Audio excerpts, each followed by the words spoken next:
अध्याय 6 श्लोक नंबर 46।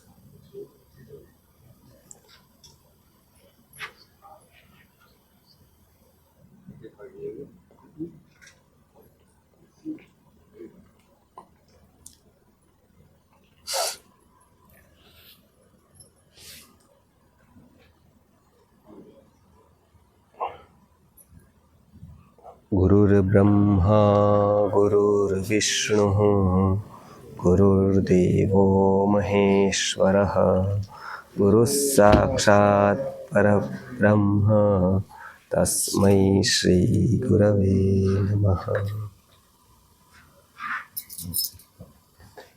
अध्याय 6 श्लोक नंबर 46।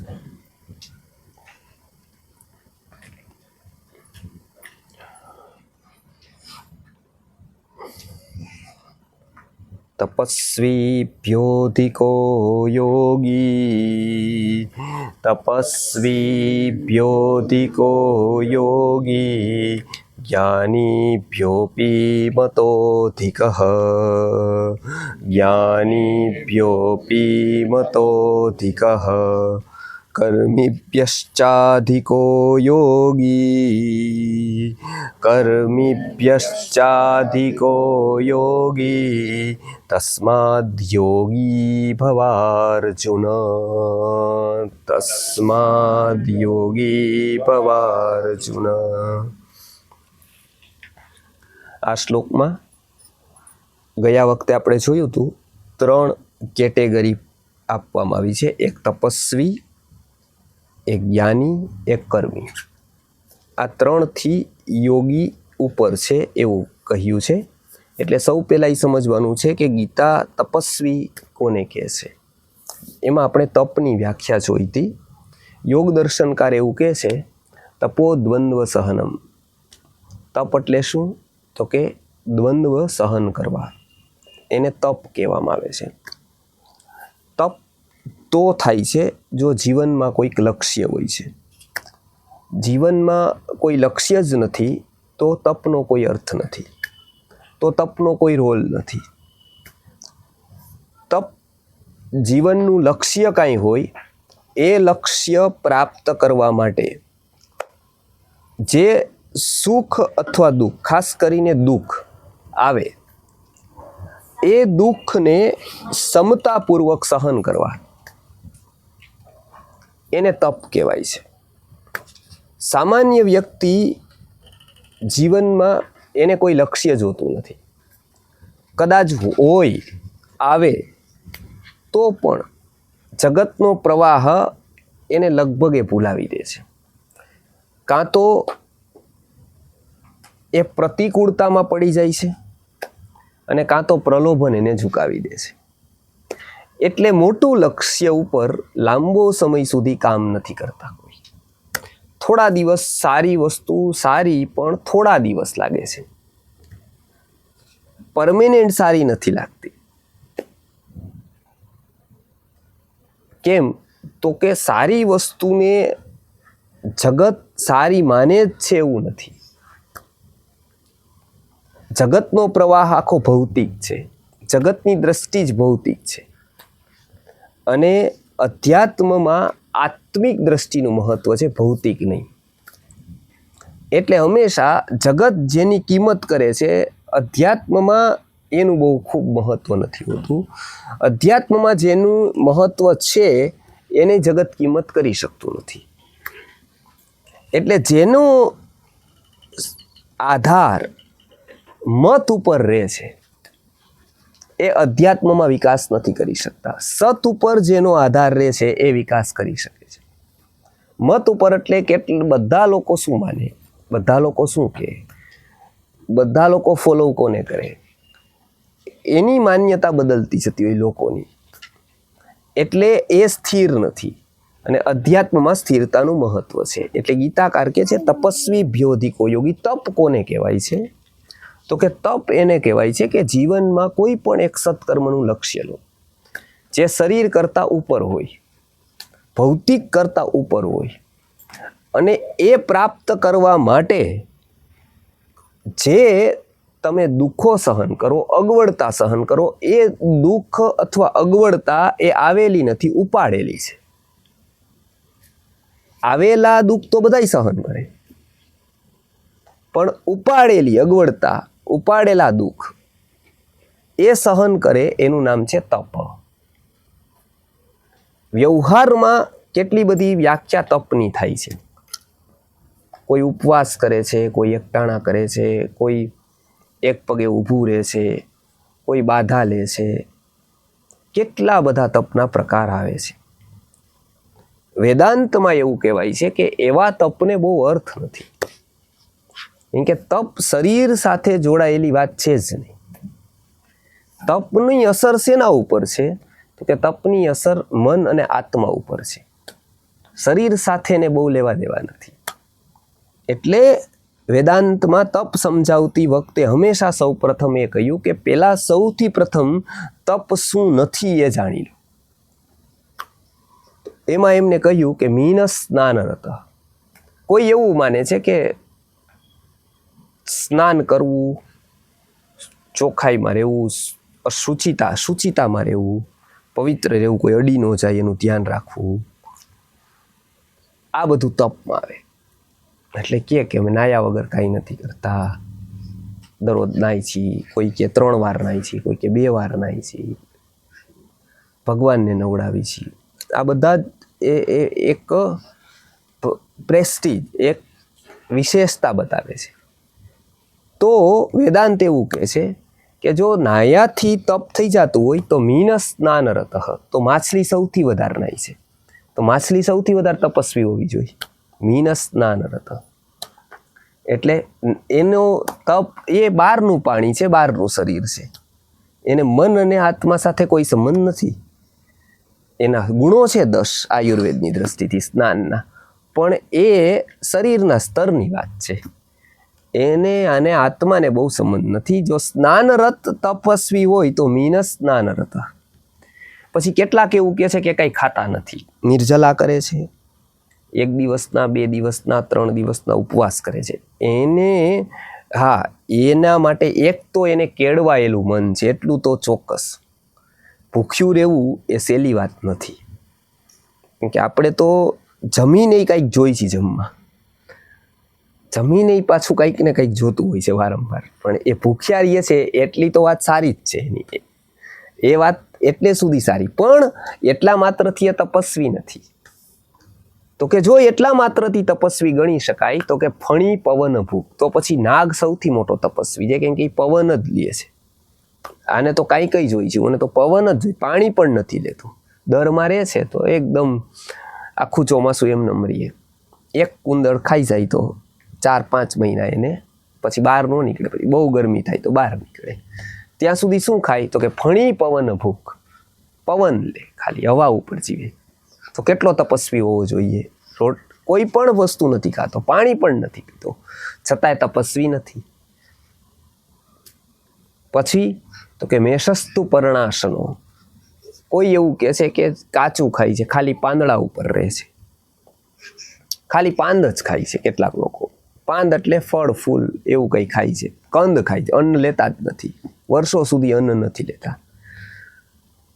એને તપને પણ કાંઈ સંબંધ નથી, કે અન્ન એ બહારની વસ્તુ છે, આ પણ બહારની વસ્તુ, જમવાની પણ બહારની વસ્તુ છે. પર્ણ લેવાવાળા યદી તપસ્વી હોય, કંદમૂળ ઋષિમુનિ ખાતા હતા, પાંદ ખાતા હતા, તો એવું કોઈ ખાય તો એટલા માત્રથી એ તપસ્વી થાય. તો કે તો પછી મેષસ્તુ પર્ણાશનો, તો ઘેટું પાંદડા જ ખાય છે, બકરી પાંદ ઉપર જ જીવે છે, તો બકરી સૌથી મોટી તપસ્વી હોવી જોઈએ. પછી તો કે નિરાશી રહે છે, કોઈની યારે કાંઈ મતલબ નથી.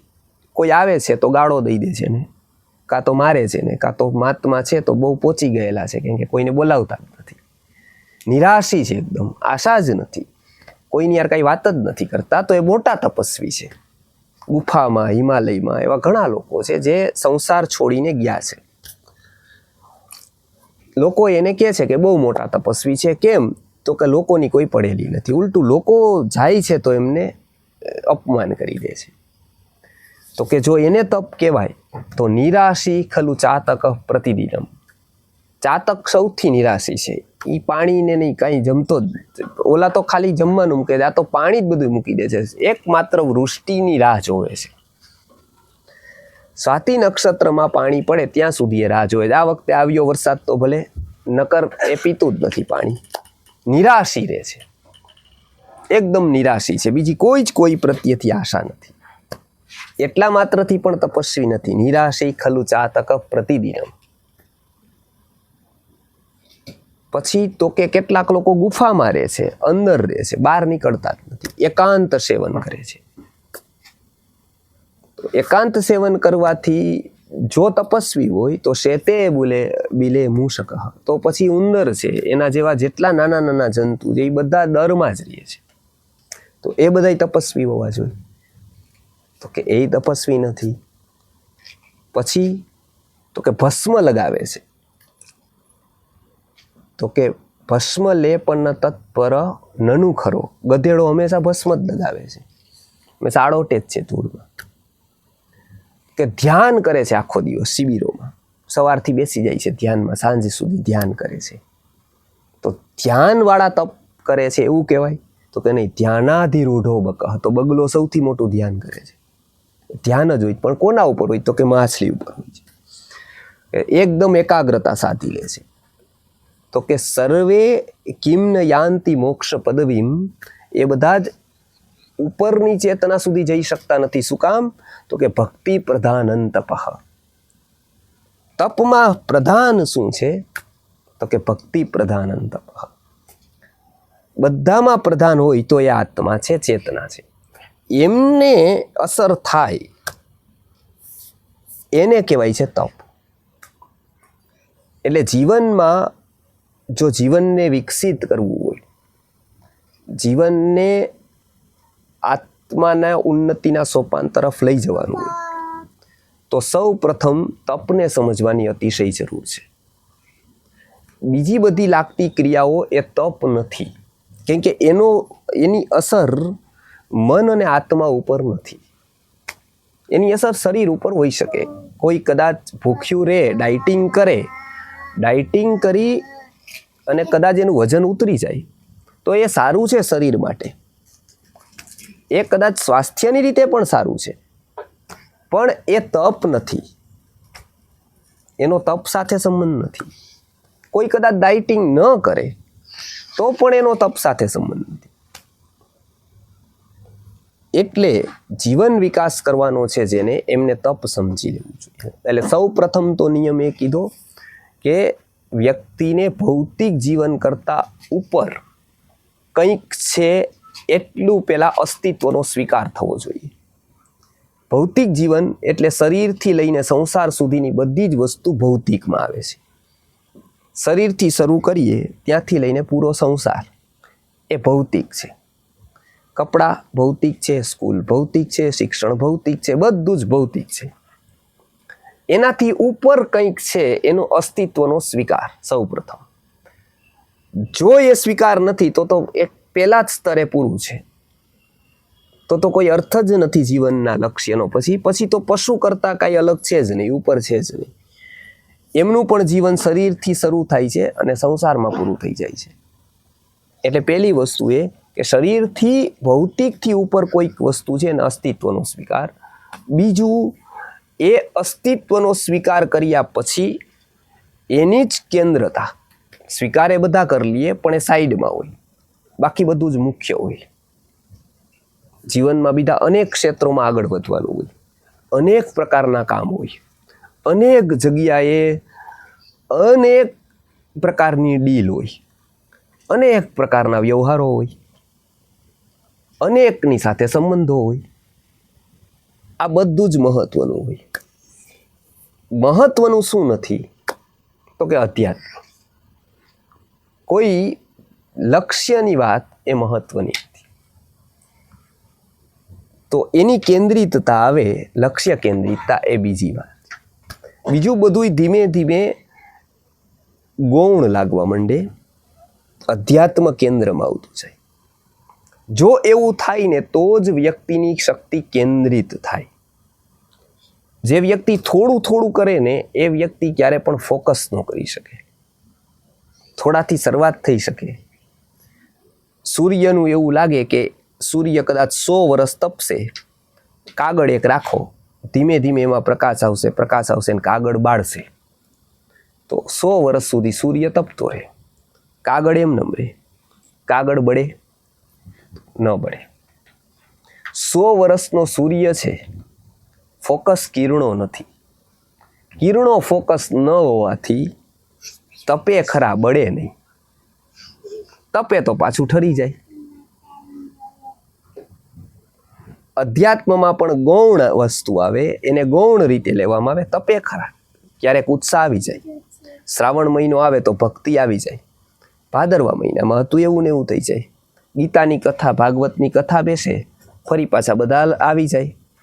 એકાદ મહિનો બધું રહે, ફરી પાછું હતું એમનેમ થઈ જાય. એટલે નિયમિતતા ક્યાંય જળવાય નહીં. એટલે બધા લોકો કથામાં માને, 7 દિવસની બેસે, પણ કન્ટિન્યુઅસ 12 વર્ષ સુધી અઠવાડિયે એકવાર આવવાનું કહો તો કેટલી સંખ્યા આવે? કેમ? તો કે 7 દિવસ કરવું સહેલું પડે સાવ. કેમ કે એકવાર મૂકી દીધું, એકવાર કરી દીધું ને પૂરું ને, 7 દિવસ જ જોવાનું ને. એમ માની લેશું ફરવા વયા ગયા હતા, પણ દર વખતની કટકટ કોણ કરે? દર વખતે. અને અસર આ દર વખતની થાય, 7 દિવસની ન થાય. કેમ કે સતુ દીર્ઘકાલ નૈરંતર્ય સત્કારા સેવિતો દ્રઢ ભૂમિ. મન એને જ પકડી શકે જો એ નિયમિત હોય. ડેઈલી જો હેમરિંગ થાય તો જ એ મનની ઉપર અસર કરે, સબકોન્શિયસ ઉપર તો જ અસર કરે. એકવારથી કાંઈ, એટલે એડવાળા પણ એકવાર આપીને ન થાય. ગમે તેટલી મોટી કંપની હોય, એ એડ એને કરવી જ પડે. કેમ એડ કરવી પડે? તો એને ખબર છે કે વ્યક્તિઓ, આખો સમાજ ભૂલકણો છે. એડ બંધ કરી દે તો ઓલો ભૂલી જાય. બર્નાર્ડ શો નામનો એક હતો, એ વિચારક હતો ખૂબ મોટો. એટલે પાદરી પાસે ગયો. એમના લેખક એટલે બધાના લેખો માટે દરરોજે દરરોજ કંઈક ને કંઈક પત્રો લખે, યાદ અપાવે બધાને. એટલે પછી કે હવે હું પૂરું કરું છું, ઘણા ટાઈમ સુધી મેં આવું બધું કર્યું. એટલે ત્યાં પાદરી પાસે ગયો કે હવે હું આ પૂરું કરું છું, મેં ઘણો પ્રચાર કરી દીધો હવે. એટલે ત્યાં બેલ હતો એક, પ્રાર્થનાનો સમય થયો, બેલ વાગ્યો. પછી પેલું દરરોજ વિધિ થાય એટલે બેલ ઘંટડી વગાડે, ઘંટડી વાગી. સૂર્યાસ્ત થયો, ઘંટડી વાગી ગઈ. મંદિરમાં પણ સૂર્યાસ્ત થયો, સવારે સૂર્યોદય થાય તો વાગી. એટલે એને રજા લીધી, કીધું કે આવું.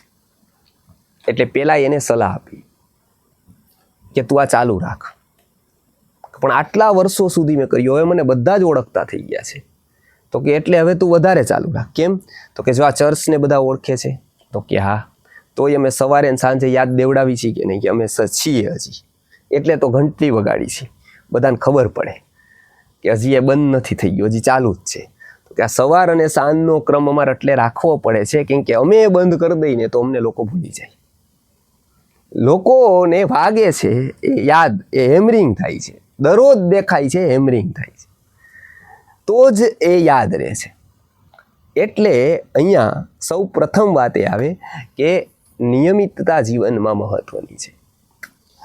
એ નિયમિતતામાં જે બાધા આવે, એ બાધાને દૂર કરવી, એ બાધાને પ્રયત્નપૂર્વક બીજા કામો છોડી અને કોઈક સંકલ્પ લેવો, એ દ્વંદ્વ સહન કહેવાય. એટલે તપો દ્વંદ્વ સહનમ. એ એક મનને નક્કી થઈ જાય કે એક લક્ષ્ય માટે મારે જીવવાનું છે. એ જ્યાં સુધી નક્કી ન થાય ત્યાં સુધી અધ્યાત્મની જે ચેતના છે એ ફોકસ ક્યારેય ન થાય. એ ફોકસ ન થાય તો જીવનમાં ક્યારે પણ આત્માનો વિકાસ થાય નહીં. સૂર્યના કિરણો જો ફોકસ થઈ જાય તો કાગળ 5 મિનિટમાં ચલી જાય, ન થાય તો 100 વર્ષે પણ ચલે નહીં. કેમ કે થોડા કિરણો ક્યાંક જતા રહે, થોડા કિરણો અહીંયા આવે. કાગળ ગરમ થાય, બળે નહીં. ગરમ થયેલો કાગળ પાછો ઠરી જાય, કેમ કે વાતાવરણને સાપેક્ષ છે. જ્યારે ફોકસ થઈ જાય ત્યારે વાતાવરણથી નિરપેક્ષ થઈ જાય, ત્યારે એ બળી શકે, વાર ન લાગે ત્યારે, કેમ કે ફોકસ થયા કિરણો. અહીંયા તપ પણ એ જ કરે છે. તપ શક્તિઓનું કેન્દ્રીકરણ કરે છે. એ શું કહે છે કે અનેક જગ્યાએ જે શક્તિ વેડફાઈ જાય છે એ શક્તિઓનું કેન્દ્રીકરણ કરવું, એ એક જગ્યાએ લગાવવી, એને કહેવાય છે તપ.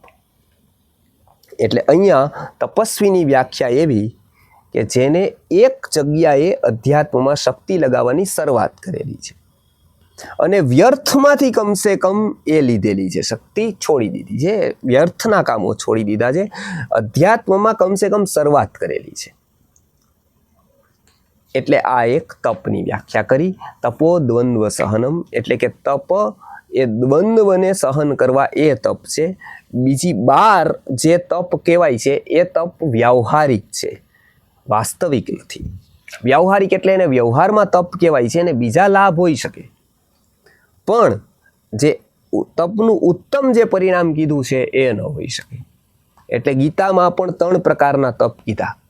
એમાં સાત્વિક તપ કોને કીધું કે અફલાકાંક્ષીભીર યુક્તૈહિ, કોઈ પણ પ્રકારના ભૌતિક ફળની અપેક્ષા વગર જે કર્મ અથવા તો જે દ્રઢ વ્રત લઈને કરવામાં આવે છે એ તપ છે.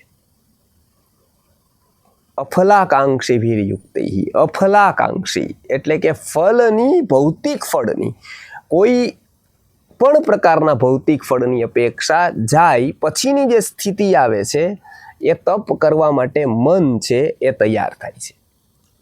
એટલે આ એક મહત્વની વાત અહીંયા છે.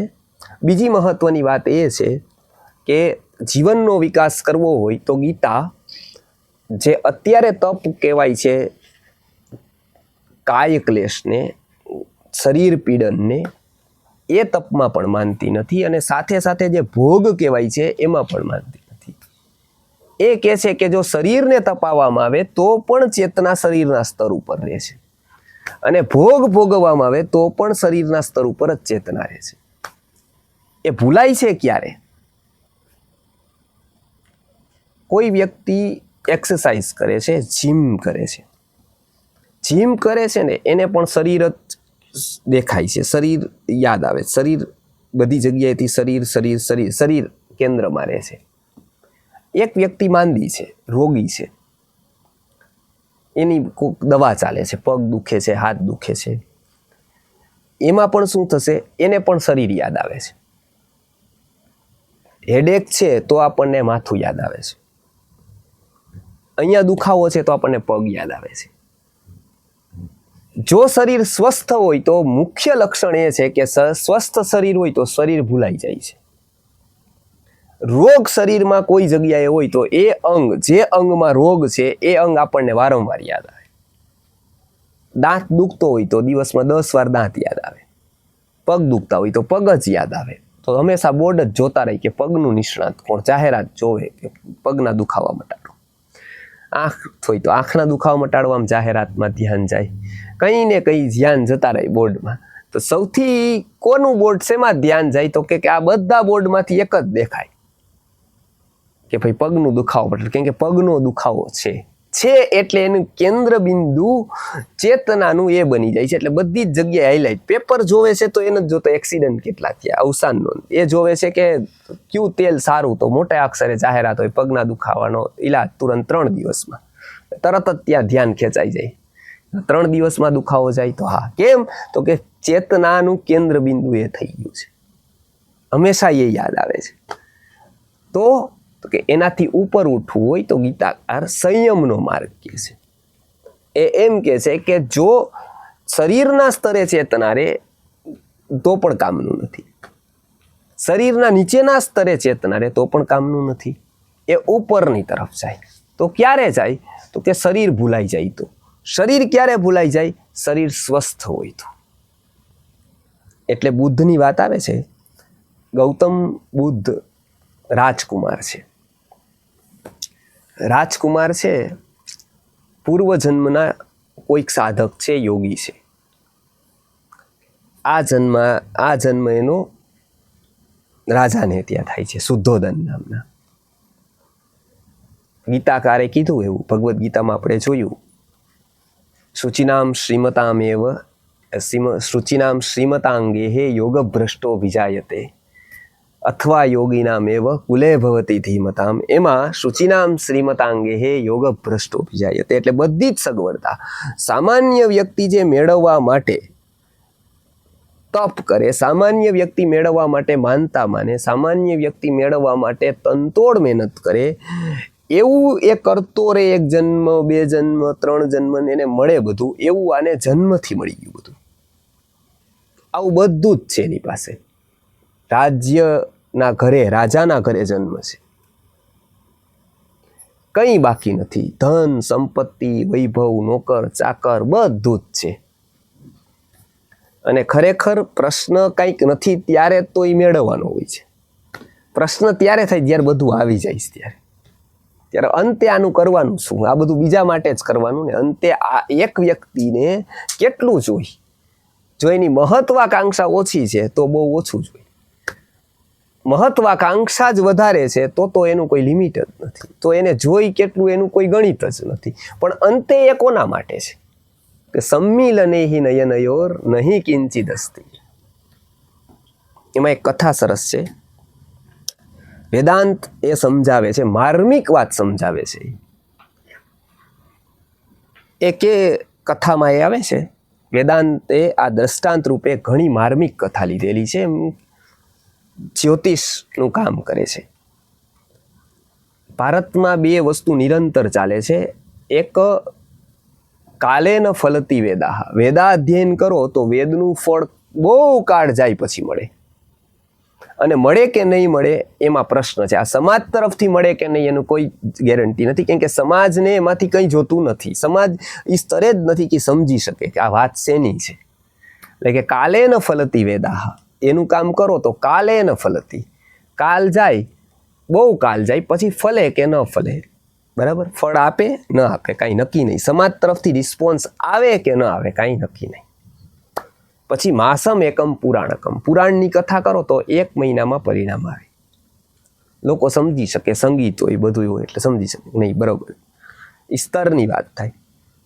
પછી શીઘ્રમ ફલતી ગાંધારવી, સંગીત કરો તો તરત ફળ. 3 કલાક 4 કલાકનો કાર્યક્રમ હોય, ખુશ થઈ જાય લોકો, કેમ કે એ લોકોના સ્તર ઉપર બરાબર જાય બધું જ. ડાયરો હોય, સંગીત હોય. જ્યોતિર્વૈદ્યો નિરંતરમ, જ્યોતિષ અને વૈદ એ 2 એવા છે એની જરૂર હંમેશા લોકોને પડે. એ બેનું હંમેશા ચાલે, કેમ કે શરીરના રોગી સમાજમાં રહેવાના અને મનના રોગી રહેવાના. આ બંને રોગી હંમેશા સમાજમાં રહેવાના. શરીરના રોગી પણ હંમેશા, આટલા બધા અંગો છે, ક્યાંક ને ક્યાંક અંગમાં કંઈક ને કંઈક તકલીફ હોવાની. હાથ સાજો હોય તો પગમાં કંઈક, પગ હોય તો માથામાં કંઈક. આટલા બધા અંગો, આટલા બધા અનેક રોગો. આટલું બધું જમવાનું, એક કંઈક તો કંઈક ખવાઈ જ જવાનું છે કોક ને કોક દિવસ. ક્યાંક ને ક્યાંક તો પવન લાગી જવાનો છે, ક્યાંક ને ક્યાંક ગરમી લાગી જવાની. એટલે શરીરના રોગોવાળા ખૂટવાના જ નથી, મનના રોગોવાળાનો તો પાર જ નથી. ક્યાંક ને ક્યાંક કંઈક તકલીફ જ છે બધાને. એટલે મનનો પણ રોગ છે, શરીરનો રોગ છે. એટલે બેયનું હંમેશા ચાલવાનું. જ્યોતિર્વૈદ્યો નિરંતરમ, એટલે જ્યોતિષ છે, જોવે છે.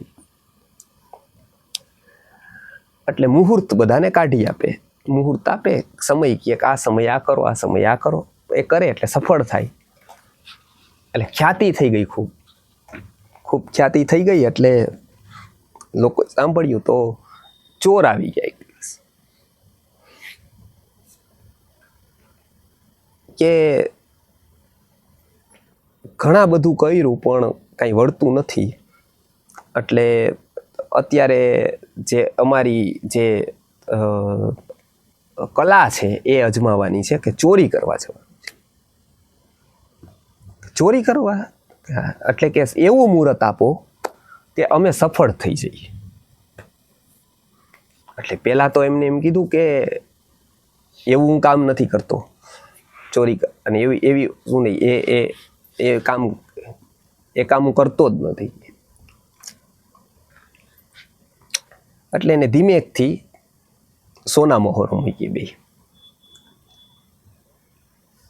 આને વિચાર્યું ઓલા બધા આવે છે તો દાની મૂકે છે, રૂપિયો મૂકે છે, આ તો સીધી સોના મોહર મૂક્યા.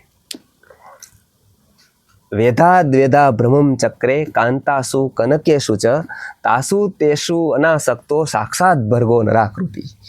2 ભ્રમ બ્રહ્માએ મૂક્યા બધી જગ્યાએ, એક કનક અને એક કાંતામાં.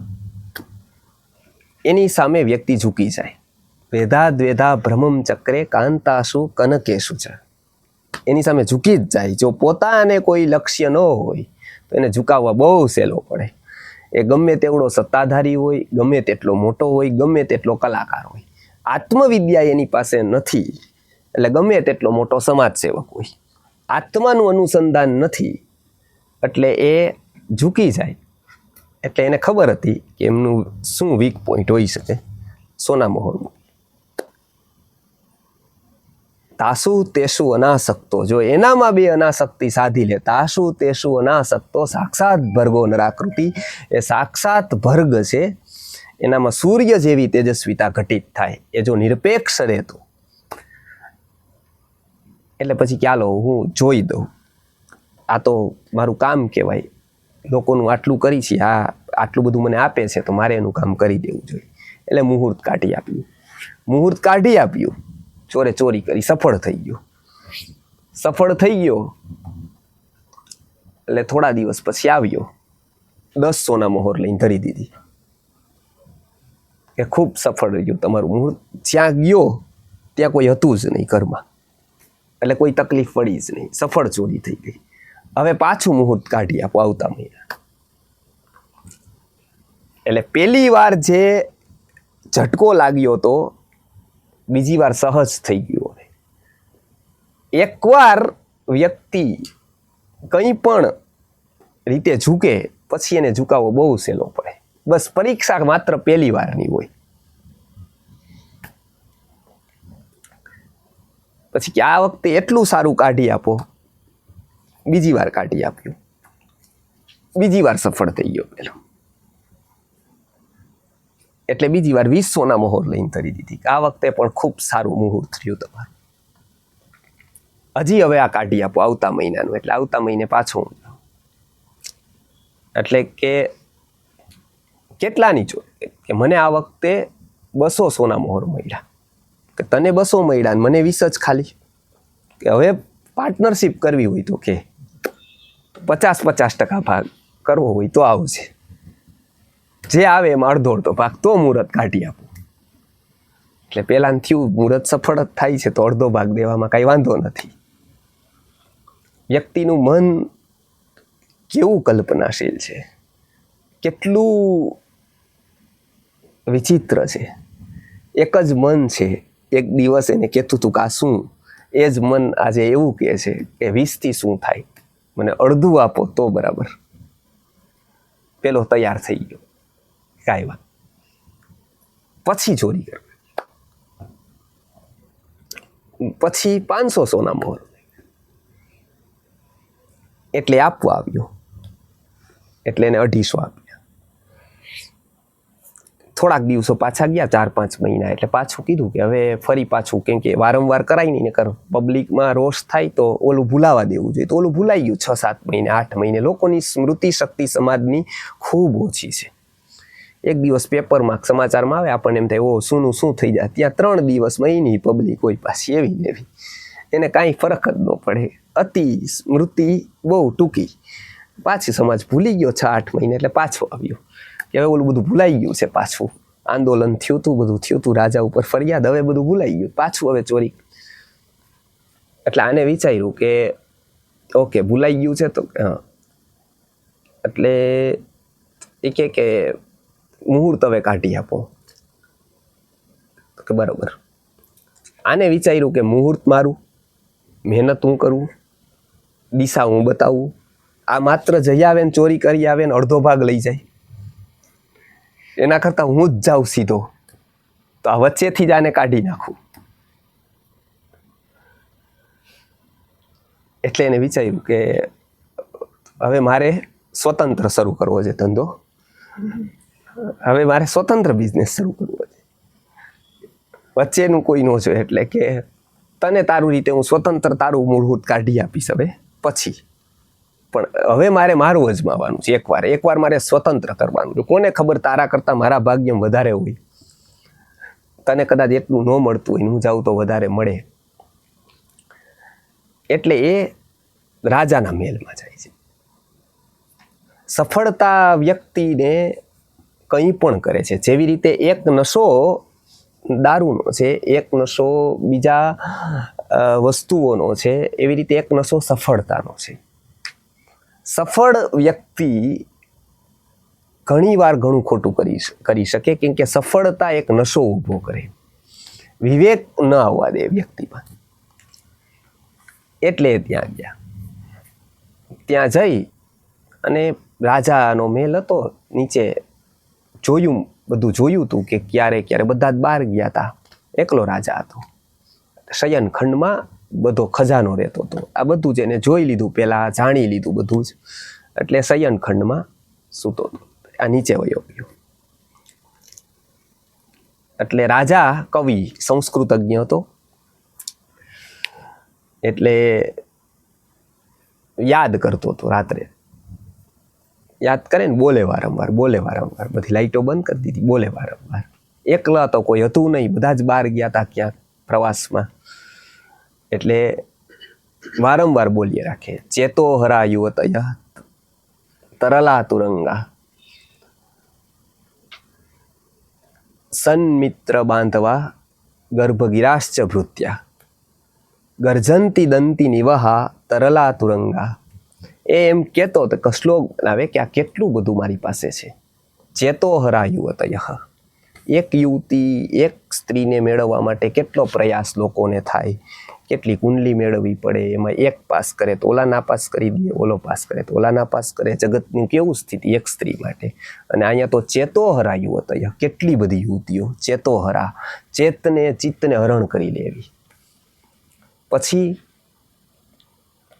તો કે સદ બાંધવા, કેટલા બધા બાંધવો. એકાદારે પણ કાંઈ હોય નહીં, પણ આ તો કેટલા બધા બાંધવો. પછી ગર્ભગિરાશ્ચ ભૃત્યા, કેટલા બધા નોકર ચાકર, કેવડો સ્ટાફ. લોકોને એક વ્યક્તિનો હોય, અહીંયા તો ડ્રાઈવર, આ નીચેનો સ્ટાફ, વાળવાવાળા, ઓલા, કેટલો બધો. બહાર નીકળે તો કેવડો સ્ટાફ. ફોલોવર કેટલા બધા ફોલોવર. નીકળીએ ત્યાં ભીડ ભેગી થાય. પછી ગર્જંતી દંતી નિવહા તરલા તુરંગા, ખાલી માણસો જ નહીં, ઘોડાઓ કેટલા, હાથીઓ કેટલી અશ્વશાળા, ગૌશાળા, હાથીની શાળા, કેટલું જોવે ત્યાં તો જાહો જલાલી કેટલી બધી. વારંવાર કે ચેતો હરા યુવતય સદ બાંધવા ગર્ભગિરાશ્ચ ભૃત્યા ગર્જંતી દંતી નિવહા તરલા તુરંગા. છંદ ન મળે, છેલ્લી પંક્તિ પૂરી ન થાય. વારંવાર 50 વાર રાતના 2 વાગી ગયા. હવે આ વ્યક્તિ જાણતો એટલે રહી ન શકે. હંમેશા એક વસ્તુ છે કે કલા જેને આવડતી હોય એને તમે ગમે તેટલું પ્રદર્શન કરવાનું કે ન કરે, પણ તમે ખોટું વગાડવા માંડો તો એ આવીને ન રહી શકે, એટલે સાચું વગાડે. કાં તો તમે ગાઓ અને જો સારું ગાતા ન આવડે તે ગાવા માંડે. એક જ રસ્તો છે, એ તરત એમ કહો તો ન કરે, પણ એ જો કોઈ વગાડવા માંડે, ગાવા માંડે, એને ખબર પડે કે આ ખોટું છે તો ન રહી શકે. આ ન રહી શક્યું, કેમ કે એના કંટ્રોલની વાત હોય જ નહીં પછી. એટલે એને છેલ્લી પંક્તિ પૂરી કરી દીધી. એ નીચેથી એને કીધું કે સમ્મિલને નયનયોર નહીં કિંચિત અસ્તિ. આ બધી જ વસ્તુ 3 પંક્તિ છે. 3 પંક્તિમાં એને શું કીધું? ચેતો હરા યુવતય સદ બાંધવા ગર્ભગિરાશ્ચ. આટલી ચેતોહરા યુવતી, આટલો ખજાનો, આટલા ગર્ભગીરા ભૃત્યા, આટલા ભાઈઓ સગાવાલા, આટલા નોકર ચાકર ને ગર્જંતી દંતી નિવહા તરલા તુરંગા, આટલા બધા હાથી ને ઘોડા ને અશ્વશાળા, આ ખજાનો ને આટલું બધું. આને છેલ્લી પંક્તિ કીધી સમ્મિલને હિ નયનયોર નહીં કિંચિદસ્. ત્યાં ક્યાં સુધી? આંખ ખુલી છે ત્યાં સુધી. 1 સેકન્ડમાં આંખ પૂરી થાય, આંખ બંધ થઈ જાય. સમ્મિલને હિ નયનયોર, અહીંથી પૂરું, પછી શું છે એના હાથમાં? નહીં કિંચિદસ્તિ. આ બધું એકદમ 0 ડાઉન, જરા ન થાય બધું એક જ સાથે, બધું જ ડાઉન. એનો ક્યાંક જન્મ થઈ જાય, ગરીબને ઝૂંપડામાં, ત્યાં આ બધું જ પૂરું થઈ ગયું. 1 જ સેકન્ડમાં ત્યાં જન્મ લઈ લે ગર્ભમાં, ભિખારીને ત્યાં વયો જાય, આઈનું બધું જ પૂરું થઈ જાય. આખું કોકનું થઈ જાય બધી જ વસ્તુ. આ સેકન્ડ, માઇક્રો સેકન્ડમાં આ પૂરું. એક એટેક આવે તો કેટલી વાર લાગે? 3 સેકન્ડ. 3 સેકન્ડમાં કેટલી મહેનત કરેલી હોય, કેટલું બધું ઊભું કરે, કેટલું આયોજન કરે, 1000 વર્ષનું, કોઈક 1500 વર્ષનું કરે, કોઈક 5000 વર્ષનું કરે. આયોજનમાં કરવામાં જઈશું બધાય આયોજન 500 વર્ષથી ચાલુ થાય છે આયોજન પંચમાં, મિનિમમ આટલું. કેમ કે અહીંયાથી પછી આમ આવે તો પછી શું, પછી આવે તો પછી શું, આજની 7મી પેઢીનું શું ને 15મી પેઢીનું શું ને ઓનું શું, આ બધું જ ક્યાં સુધી કે સંમિલને હિ નયનયો હો, નયન સંમિલન થઈ જાય, નહીં કિંચિત અસ્તિ, બધું પૂરું થઈ જાય. સંમિલને હિ નહીં. રાજાને થયું ઓહ આ છંદની પૂર્તિ થઈ એક તો, બીજું આ તો સારી વાત છે. આ 3નો કોઈ જ અર્થ ક્યાં સુધી અર્થ છે, ક્યાં સુધી તો કે યાવત જીવો નિવસતી દેહે કુશલમ તાવત પૃચ્છતિ ગેહે ગતવતી વાયો દેહા પાયે ભાર્યા બિભ્યતિ તસ્મિન કાયે. કે જ્યાં સુધી યાવત જીવો નિવસતી દેહે, જ્યાં સુધી જીવ દેહમાં છે ત્યાં સુધી કુશલમ તાવત પૃચ્છતિ ગેહે, ત્યાં સુધી બધા જ કુશલ છે ને બધા જ કરોડો રૂપિયા આપવા તૈયાર થાય બચાવવા માટે. ક્યારે એ છે ત્યાં સુધી. પછી ગતવતી વાયો દેહા પાયે, એકવાર જીવ ગયો પછી શું, ભાર્યા બિભ્યતિ તસ્મિન કાયે, પછી પત્ની જ ડરવા માંડે એનાથી. એક જ પત્ની છે એ, ત્યારે એનો પ્રેમ હતો, હવે એ જ ડરે છે, ભય લાગે છે એનાથી, એનેથી જ ભય લાગે. શરીર એકનું એક છે તો એવું શું હતું એ બદલી ગયું. તો અહીંયા એ કહે છે કે સંમિલન નહીં. વેદાંત એવું કહે છે કે એ જે આત્મતત્વની ચેતના છે એના માટે કંઈક સંકલ્પ લેવો, એના માટે કંઈ તૈયારી કરવી એટલે તપ. એટલે બુદ્ધ પાસે બધું જ છે. 2 જગ્યાએ હોય. એક તો જો વ્યક્તિ પાસે બધું જ આવી જાય ને, સુખ છે ને એ ઊબ ઉત્પન્ન કરે, કંટાળો ઊભો કરે. સુખથી વ્યક્તિ વહેલો કંટાળે, દુઃખથી એટલો કંટાળે નહીં. કેમ કે દુઃખમાં એક એવી વસ્તુ છે, આશા જીવંત છે. મહાભારતમાં એવું કીધું કે આશા બલવતી રાજન શલ્યો જેષ્યતિ પાંડવાન. છેલ્લે સુધીની આગાહી રાજકારણમાં આવે ને, સીટોની આગાહી, એવી રીતે અહીંયા છેક સુધી મહાભારતના પરિણામોની આગાહી પલટતી રહી. કેટલીક વાર એવું આગાહી કરી આગાહીકારોએ કે કૌરવો જીતશે, કેટલીક વાર આ જીતશે, કંઈ ખબર ન પડે. લોકોનું માનસ કોઈ જાણી જ નથી શક્યું, એટલે એમાં બધી બદલતી રહે. છેલ્લે શલ્ય ઉપર આવી ગયું. આશા સૌથી કોને હતી તો કે શલ્યને હતી. આશા બલવતી રાજન શલ્યો જેષ્યતિ પાંડવાન. કે આશા એવી છે કે દુઃખમાં પણ વ્યક્તિને એક આશા હોય, કાલ સારું થઈ જશે. આ જ દુઃખ છે, કાલ સારું થશે. આ આજે જ છે, કાલ બરાબર થઈ જશે. આ આશા છે. સુખમાં એ આશા ગઈ, સુખમાં બધું જ આવી ગયું. હવે શું તો કે આશા નથી, એટલે કંટાળો આવે છે સુખમાં. અહીંયા નાનપણમાં બુદ્ધને બધું જ સુખ મળ્યું, બધું જ સુખ મળી ગયું. એટલે જ્યોતિષીએ કીધું કે એને કોઈ રોગી ન બતાવતા, એને કોઈ વૃદ્ધ ન બતાવતા, અને એને કોઈ મરેલો વ્યક્તિ ન બતાવતા. આ 3થી આને બચાવવાનો છે રાજકુમારને. જો આ 3માંથી એકનો ભેટો થશે કોકનું, એટલે પછી એ અહીંયા નહીં રહે. એટલે કોર્ડન કરી દેવામાં આવ્યા બધા સૈનિકોને કે કોઈ વૃદ્ધ એવા ખૂબ ખખડી ગયેલા લોકો એને ન દેખાય, કોઈ રોગી એને ન દેખાય એવા રોગ, અસાધ્ય રોગવાળા, અને કોઈ મૃત્યુ પામેલા એને ન દેખાય. એટલે બધા લોકો એને સાચવ્યા રાજકુમારને. એના માટેનું આખો સ્ટાફ ત્યાંથી નીકળે નહીં કોઈ. એક દિવસ અચાનક કોકનું મૃત્યુ થઈ ગયું. એનો કોઈક નોકર ચાકર એને આવ્યો, એ જોયું એને, એટલે એને પ્રશ્નો શરૂ કર્યા. આ પ્રશ્નો આજે નથી થતા, પણ ગીતાકાર કહે છે કે જન્મ મૃત્યુ જરા વ્યાધિ દુઃખ દોષાનું દર્શનમ. જીવનની સામે જો મૃત્યુ રહે ને તો જીવનમાં જાગૃતતા આવે. અને વ્યક્તિ હંમેશા ભાગે છે, જેનું વિચારવાથી ભાગે છે મૃત્યુથી. એટલે જ સ્મશાન એ બહાર રાખે છે, ઘર શેરીની વચ્ચે રહે છે. સ્મશાનથી ડરે છે. બાળક કઈ મૃત્યુનું કે એમ ન બોલાય. તો મૃત્યુનું નામ પણ સાંભળવા નથી માંગતો. ખબર છે ને સબકોન્શિયસમાં ભય છે મૃત્યુનો. બાળક પણ કંઈ બોલે કોઈ મરી ગયું તો બી એમ ન બોલાય, એને બચાવે નથી. મૃત્યુ શબ્દથી એટલો ભયભીત છે. ગીતાકાર એવું કહે છે કે દરરોજ મૃત્યુનું ચિંતન કરો. જન્મ મૃત્યુ જરા વ્યાધિ દુઃખ દોષાનું દર્શનમ. એટલે એવી બુદ્ધ વિચારવા માંડ્યા કે આ શું હતું. તો એને બધું સમજાવ્યું કે આ કાલ તમારા જેવડો હતો, પછી મોટો થયો, પછી આવું થયું, તે ક્યાં જશે. એટલે ઓલા નોકરે જેવું ફાવ્યું એવું કીધું. એમ કરતાં કરતાં કરતાં એને પ્રશ્નો ઉઠવા માંડ્યા. હંમેશા પૂર્વજન્મમાં જેને અભ્યાસ કર્યો છે ને એમનો એક કોમન ગુણ હોય છે, બધી જ જગ્યાએ પ્રશ્ન થવા. એને હંમેશા પ્રશ્ન થાય, કેમ કે એ જીવંતતાની નિશાની છે મનની. બાકી મોટા ભાગના લોકોને તેવું હોય કે ભલું કરે ભગવાન, જે હોય એ આપણે કાંઈ લેવા દેવા નહીં હોય. સ્વર્ગ હોય તોય ભલે, નર્ક હોય તોય ભલે, આત્મા હોય તોય ભલે, ન હોય તોય ભલે, કાંઈ નહીં. આપણે ભલા ને આપણું ઘર ભલું. અને આ ભાવ મીઠો તો પછી આવતો કોને દીઠો. આ વખતે સુખ સાહેબી છે, આ બધી વસ્તુમાં પડાય નહીં. આમાં દુઃખ હોય, આમાં હેરાન થાય ખોટા, આમાં તકલીફો પડે, એના કરતાં અત્યારે જે જીવી લેવાય જે છે આ ખટપટમાં કોણ પડે કે આત્મા હશે કે નહીં હોય, કે કોણ જોવા ગયું હતું ત્યાં, એને એ નથી થતું. એમ નથી કહેતો દુકાન હોય કે ન હોય આપણે લેવા દેવા નહીં, એની યારે પૂરી લેવા દેવા છે. ઇન્કમ ટેક્સ હોય કે ન હોય આપણે કાંઈ લેવા દેવા નહીં, એવું એ ક્યારેય નથી કહેતો. કોઈ બી પાર્ટી આવે આપણે શું લે, એવું એ ક્યારેય નથી કહેતો.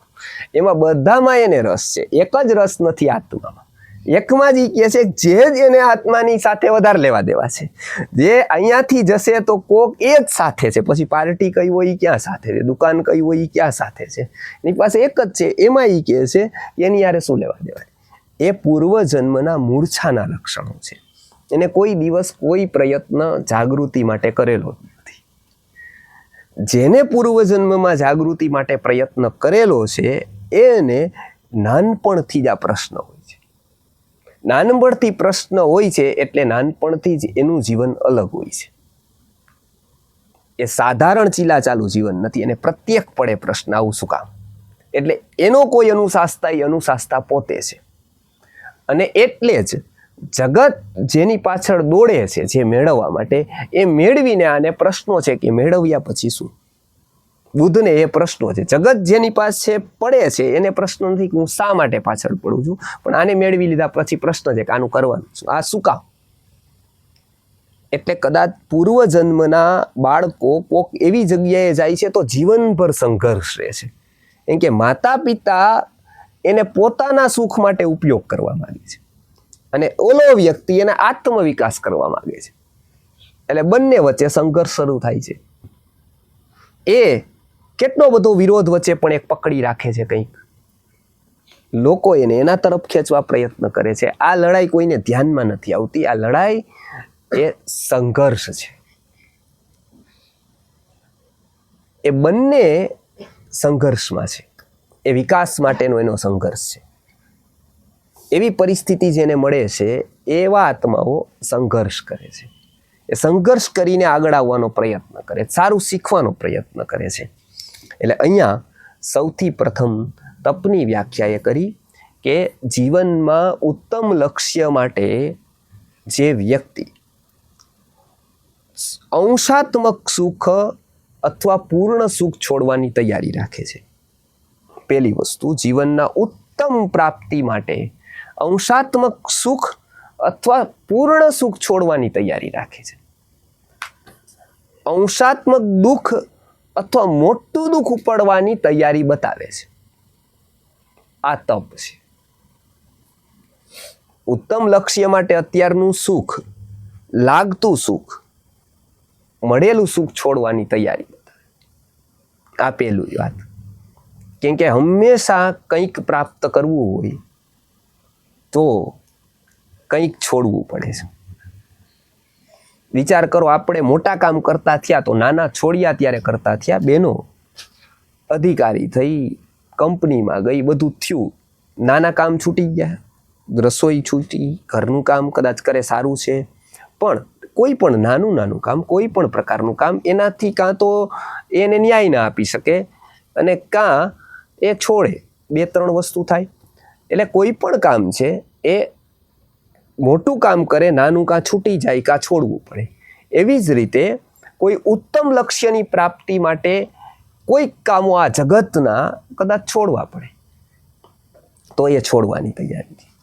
બીજું, દુઃખ આવે તો એ ઉપાડવાની, સ્વીકારવાની તૈયારી છે. આ બંને વસ્તુ થાય એને કહેવાય છે તપ. એટલે અહીંયા તપસ્વીની વ્યાખ્યા પૂરી થઈ છે. આવતા વખતે આપણે જ્ઞાનીની વ્યાખ્યા લેશું કે તપ એટલે આ છે તો જ્ઞાન એટલે શું. લોકો માહિતીને જ્ઞાન સમજે છે. નોલેજ એટલે જ્ઞાન નથી. જ્ઞાન એટલે શું? એ ગીતાકાર જ્ઞાનની શું વ્યાખ્યા કરે છે, ગીતામાં જ્ઞાન એટલે શું, એ શું કીધેલું છે, એમની વાત આપણે આવતા વખતે જોશું. કોઈ પ્રશ્ન હોય તો હવે પૂછી શકીએ. હાજી. આપણે અધ્યાત્મમાં કહે છે કે આપણે પહેલા કરતા બીજાનું બી વિચારવાનું, અને એમ બી કહે છે કે પોતાના ઉપર ધ્યાન અને પોતાના આધ્યાત્મિક વિચારો આગળ વધારવા માટે એમ. તો હવે એ બેમાં આપણે ક્યારે બીજાનું કરવાનું બંધ કરીને પોતાનું ચાલુ કરવાનું? આ બહુ સારો પ્રશ્ન છે. લોકોને એવો પ્રશ્ન હોય છે કે આપણે અધ્યાત્મમાં હોય તો સારું રહેવું જોઈએ, તો બીજાનું વિચારવું જોઈએ, અને અહીંયા આપ એવું કહો છો કે પોતાનું વિચારવું જોઈએ. એટલે અહીંયા બીજો પોતે, અહીંયા આપણે જોઈએ તો બીજાના શરીરનું વિચારવું જોઈએ કે બીજાના આત્માનું વિચારવું જોઈએ? બરાબર છે. પોતે એટલે પોતાનું આ શરીરનું વિચારવું જોઈએ કે આત્માનું વિચારવું? શરીરનું વિચારવાનું તો કહેવાની જરૂર નથી, કેમ કે એ તો નાનપણથી બાળકથી લઈને બધા વિચારે જ છે. બરાબર. એટલે એ વસ્તુ પોતાનું વિચારવું જોઈએ તો કોનું? તો કે સેલ્ફ, પોતાની જાત, સ્વનું, આત્માનું. એ વિચાર કર્યા વગર એ બીજાના આત્માનો તો કરી શકતો નથી વિચાર. મેક્સિમમ શેનો કરી શકે? તો કે શરીરનો કરી શકે. તો એ શેના સુખનો વિચાર કરી શકે ક્ષણિક રીતે? તો કે બીજાના શરીરનું. એ પરમેનન્ટ નથી.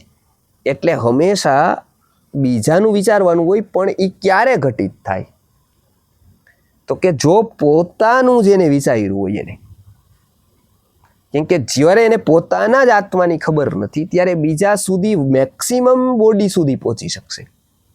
મેક્સિમમ બોડી સુધી પહોંચી શકશે તો જે બોડીને ઉપયોગી છે એવું જ કરશે.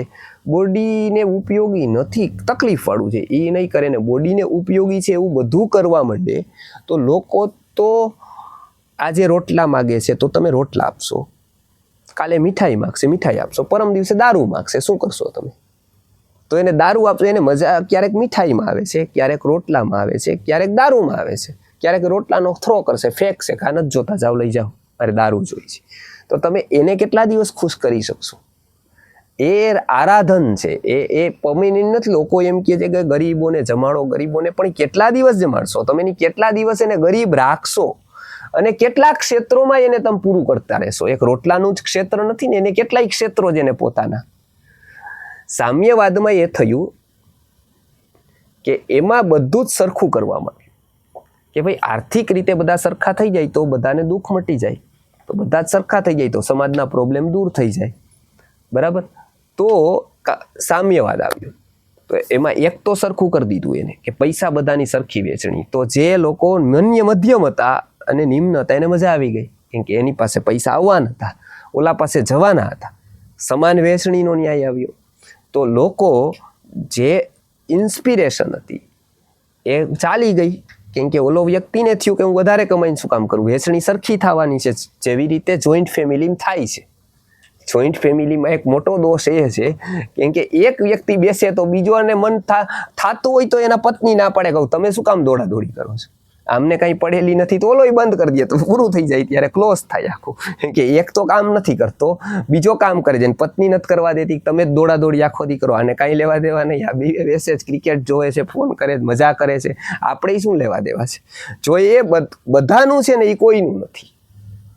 જ્યારે સત્વ જોડાતું નથી, આ તે અધ્યાત્મની એ સ્થિતિ છે. જો બધાને કે કોઈ કામ નથી કરતું, ધર્મનું અધ્યાત્મનું કામ તો કઈ બધાનું છે, બધાનું છે. એટલે કોઈને પોતાનું લાગતું જ નથી. એ એમ કે ઓલરેડી તો બીજાનું છે, એ કરશે. આપણે તો આપણો ધંધો કરવાનો હોય, આપણે તો આપણું આ કરવાનું હોય, આપણી પાસે તો આટલું ફેક્ટરી, કોણ કરશે? તો કે કોક કરશે, કેમ કે એ બધાયનું છે, બધાનું છે. એટલે એ કોઈનું નથી. સંયુક્ત ફેમિલી હોય ને 3 છોકરાઓ હોય, બેઠા હોય ને કોઈ સૂતા હોય, 3 ક્રિકેટ જોતા હોય ને એક મોટો ભાઈ છે કમાવા જતો હોય, તો એની પત્ની બેસાડી દે કે ભાઈ આ 3 ને કાંઈ લેવા દેવા નથી, તમે ભાગદોડ કરો છો, કાંઈ નહીં, જે થવું હોય થાય, દુકાન ભલે બંધ થઈ જાય, થોડાક દિવસ એ રહીએ, પણ કેટલા દિવસ રહીએ? ન રહીએ. કેમ? તો કે બધાનો ન્યાય છે, બધાનું છે ને એ કોઈનું નથી. અધ્યાત્મમાં શરૂઆત પહેલી વાત લાગવી જોઈએ ને આ મારું જ લાગવું જોઈએ. પહેલો સિદ્ધાંત એવો છે કે પહેલું તો હું નહીં તો કોણ? આ કરવા માટે હું નહીં તો બીજો કોણ? આ મારી જ જવાબદારી છે, મારે જ કરવું જોઈએ. આ નહીં તો કયું, અને અત્યારે નહીં તો ક્યારે. નહીંતર આ 3 લૂફોલ્સ છે. એક તો હું નહીં તો કોણ, એમાં છે કે બીજા કરશે. બરાબર. પછી તો કે આ નહીં તો કયું, બીજા ઘણા કામ છે તો કે આ નહીં તો કયું, અને ત્રીજું સૌથી મહત્વનું, અત્યારે નહીં તો ક્યારે. નકર શું છે કે પોસ્ટપોન્ડ કરવાની આદત, કે આ પછી, હવે જે ક્યારેય આવવાનું નથી, જે દી આવશે તે દી આજ જ આવવાની છે, એ ક્યારેય પછીના રૂપે તો આવવાની. એટલે સૌ પ્રથમ શરૂઆત પોતાનાથી કરવાની છે. એ જ વેદાંત કહે છે કે શરૂઆત પોતાનાથી જ કરો ને દ્રઢતાથી કરો. એટલે આ સિદ્ધાંત એવું કહે છે કે પોતાના, એટલે સામ્યવાદમાં શું થયું કે બધાનું થઈ ગયું, એટલે કોઈનું ન રહ્યું. પણ પાછો પ્રશ્ન એવો થયો કે કર્મ સિદ્ધાંત એવું કહે છે કે માત્ર એક પ્રોબ્લેમ નથી વ્યક્તિને, હવે પત્ની બંનેની અલગ અલગ થઈ, એકને અનુકૂળ મળી, એકને પ્રતિકૂળ મળી. હવે શું એનું સોલ્યુશન? પાછા એક સુખી થયો, એક દુઃખી થયો. બરાબર. એવી 50 વસ્તુઓ છે. બરાબર. તો એમાં શું એનું સોલ્યુશન શું? કર્મના સિદ્ધાંત પ્રમાણે માત્ર એક અર્થ નથી, એવી 50 વસ્તુઓ છે કે જે અલગ અલગ સ્તરે લોકોને મળેલી છે. તો એની ઉપર અવેર થવું, એટલે પોતાના વિશે વિચારવું કે મને મળેલી સંપત્તિ, મને મળેલા સંયોગો, મને મળેલી સગવડતા, મને મળેલી શક્તિઓ, મને મળેલું સામર્થ્ય મેં ક્યાં વાપર્યું? આ પહેલો પ્રશ્ન છે કે મેં ક્યાં વાપર્યું. જો એ વ્યક્તિ પૂછતો નથી તો એ જ્યારે જાય ત્યારે એને પૂછવાનો કોઈ અધિકાર બનતો નથી કે મને આવું કેમ. કેમ કે એને ત્યારે મળ્યું ત્યારે એને પૂછ્યું નથી પોતાની જાતને કે મને મળેલી શક્તિ, મને મળેલ સામર્થ્ય, મને મળેલા પૈસા, મને મળેલી અનુકૂળતાનો શું ઉપયોગ મેં કર્યો અત્યારે. એને પ્રશ્ન નથી, આ પ્રશ્નાર્થચિહ્ન નથી એને, કે અંધને આંખો નથી મળી, અપંગને પગ નથી મળ્યા, કેટલાકને અહીંથી અહીંયા જવા માટે શરીર નથી મળ્યું સક્ષમ, એને 3 ઘોડી બદલવી પડે છે, 2 સાયકલ બદલવી પડે છે, ત્યારે એ ત્યાં પહોંચી શકે છે. આપણે માઇક્રો સેકન્ડ્સમાં અહીંથી ત્યાં પહોંચીએ છીએ. કેટલાકને રૂપ નથી મળ્યું, કેટલાકને વાણી નથી મળી, કેટલાકને સંયોગો એવા મળ્યા છે કે 2 છેડા જ ભેગા નથી થતા એના. એ કેટલી મહેનત કરે છે, 2 રોટલી નથી એની પાસે. કેટલાકની એટલી કોમ્પ્લિકેટેડ બીમારી છે, મેડિકલ સાયન્સ પાસે એના કોઈ જવાબ જ નથી. આવું કેમ થયું એનું કોઈ કારણ જ નથી. એવું થયું, બસ એ થયું એ જ પ્રત્યક્ષ છે, એનું કોઈ કારણ કોઈને ખબર જ નથી એવું કેમ થયું. એવી જૂજે છે બીમારીઓ. કેટલાકને કેન્સર છે, હજારો લોકોને કોમ્પ્લિકેટેડ બીમારી છે, આપણને નથી. તો એવો પુરુષાર્થ આપણો નથી કોઈ કે ન હોય. આપણું 1 સેકન્ડ, એક અંશાત્મક રીતે શરીર ઉપર આપણું ચાલતું નથી કંઈ. છતાંય આપણે અનુકૂળ સંયોગો મળ્યા ત્યારે આપણને પ્રશ્ન નથી હજી કે એનો ઉપયોગ શું. આ બધાનો ઉપયોગ મેં શું કર્યો? આમાંથી જેને નથી અને આ બધું જ મને છે, પણ આનો ઉપયોગ મેં શું કર્યો?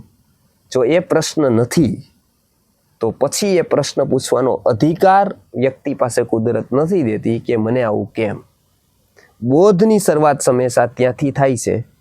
મને મળેલા યોગો, સામર્થ્ય, સગવડતાઓનો બોધ હંમેશા રાખો કે આ મને જ કેમ, આવું મને જ કેમ. કરોડો લોકોને આ નથી, આવું મને કેમ. જો આ પ્રશ્ન જીવંત રહે ને, એટલે અધ્યાત્મની યાત્રા સુપેરે આગળ વધે. આ એક જ પ્રશ્ન જીવંત રહે હંમેશા, આવું મને કેમ, તો અધ્યાત્મમાં વિકાસની ગતિ હંમેશા તીવ્રતર થતી રહે. આ એક જ પ્રશ્ન રહે એટલે એ આત્મિક વિકાસ તરફ આપણને લઈ જાય. કેમ કે તો પછી આપણું મન છે ને, નથી એના તરફથી ઉઠે, છે એના તરફ લાગે. દાંત 32 હોય, એમાંથી એક પડી જાય. જીભ ક્યાં જાય? નથી એ તરફ દાંત ઉપર જાય કે આ દાંત ઉપર સાફ કરતી રહે? નથી ત્યાં જાય, નથી ત્યાં જ જાય ને. બરાબર. બસ કેમ કે એનો સ્વભાવ આપણી ચેતના એવો પાડ્યો કે અભાવ ઉપર આપણું 31 છે, એની ઉપર એને હવે નથી. હવે 32મો ગયો, હવે ગોટો ડેન્ટિસ્ટને શોધો. 32મો એને કે પ્રકાર લાવો હવે. બરાબર. આ એક જ તરફ અભાવ ગયો, એની તરફ એની ધ્યાન છે. જો એના તરફ છે તો છે એની તરફ નથી. અધ્યાત્મ હંમેશા કહે છે કે જગત તમને નથી એનું યાદ દેવડાવશે. જગતનું કામ એ જ છે, બરાબર. મંથરા એક નથી, મંથરા આ સમાજમાં અવિભાજ્ય અંગ છે, ડિસેન્ટ્રલાઇઝ છે આજે, બરાબર. એનું કામ એક જ છે કે તમારી પાસે શું નથી એનું લિસ્ટ તમને આપશે સવારે. અચ્છા આના કપડાં બીજી વાર પહેર્યા, કેમ કે એનું ધ્યાન જ કપડા ઉપર છે. એને તમારામાં જોવા જેવું બીજું કંઈ લાગતું જ નથી, આત્મા પરમાત્મા એવું કંઈ. એને કપડાં, વાળ, ફેશન, આ એક બીજી વાર ડ્રેસ પહેરાઈ જાય તો, એટલે લોકો એટલી કેર રાખે છે કે એકના એક કપડાં બીજી વાર ના આવે. નહીતર લોકો નોંધ લે જ કે આની આ કેમ સાડી છે, આના એ કેમ કપડાં છે, રિપીટ કેમ નથી બીજા, તો આપણને આઘાત લાગે છે, બરાબર. તો લોકો પાસે એ જ કામ છે. વ્યક્તિ પાસે શું છે અધ્યાત્મમાં, પોતાની વાત કરી તો કે મારી પાસે શું આપ્યું છે, ઈશ્વરે મને કેટલું આપ્યું છે. ખાલી એક પંચેન્દ્રિય પૂર્ણ શરીરનો વિચાર કરીને તો બી કેટલા તત્વો થાય. તો આવા તો અનેક તત્વો. તો અહીંથી શરૂઆત પોતાનાથી છે. જો એ એની ચિંતા કરે છે તો અવશ્ય એ બીજાની કરી જ શકે છે, અને ત્યારે જ એની યોગ્યતા આવે છે બીજા ઉપર ઉપકાર કરવાની. ત્યાં સુધી કરે એ ઉપકાર છે જ નહીં, એમ કે એને તો ખબર જ નથી ઉપકાર કોને કહેવાય. તો ત્યાં સુધી એ કરે એ ઉપકાર જ નથી. આપણે પૂરું કરીએ આવતા વખતે.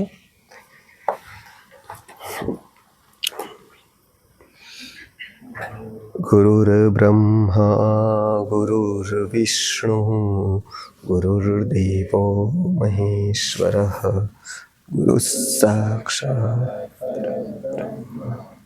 તસ્મૈ શ્રી ગુરવે નમઃ.